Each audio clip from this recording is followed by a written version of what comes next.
नमाज के दौरान बताया जाता है कि अगर कोई शख्स नमाज पढ़ रहा हो, किसी ने गुजरना हो तो उसको एक सफ छोड़ के तो एक सफ से कितना इसकी मुराद सजदे की जगह तक,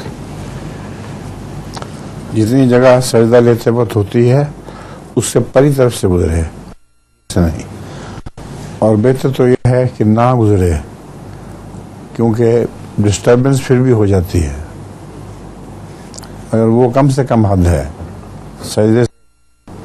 बाहर से गुजर जाए तो उसको कोई ऐसी बात नहीं है,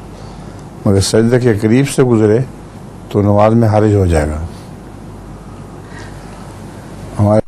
में हुआ करते थे एक दोस्त, उनको इस बात का बड़ा होता था एहसास